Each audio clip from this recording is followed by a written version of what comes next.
Aksidentet e ndodhura gjatë 2 ditëve të fundit në qytetin e Shkodrës, ku 2 persona teksa po lëviznin me biçikletë morën plagë serioze, me sa duket ka vënë në dyshim sigurinë në rrugët e qytetit.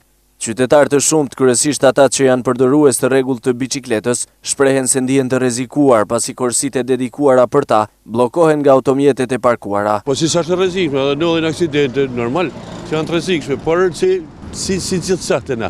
Pak ndodhin sa do të më ndodhin. Normal, ashtu çfarë trafikut ka. Është shumë rrezikshme por ja për shembull dje ndodhi aksidenti në xhamie të rotondat. As via ba nuk respektohet, as via varda simnë nuk respektohet. Kursia është nuk respektohet nga vetë shteti. Ka herë duket sikur edhe parkohen makina aty në kursinë e biçikletës, që s'duket normale. Zgjidhja e kësaj situate të përsëritur dhe të rrezikshme shihet tek shtimi i forcave të policisë në zonat kryesore të qytetit. Nga pika kyçe edhe policia do të kenë më prezente, sidomos në vende kyçe që janë në nozat, rreth rrotullimet në përpika kështu që ka fluks. Trafik ka shumë, një kursi emergjencë duhet. Për shkur kanë me gjetë punë urtet butat i vëngjë, kushat si sillet, si nuk e s'pëtë rregulluar, nuk është aty, nuk e thot gjë. Policia del me fushata, del 2 javë, nuk del më 6 muaj, nuk del jashtë. Pavarësisht përdorimit masiv të biçikletave në qytetin e Shkodrës, korsitë e pakta ekzistuese bllokohen gjatë ditës nga automjetet e parkuara.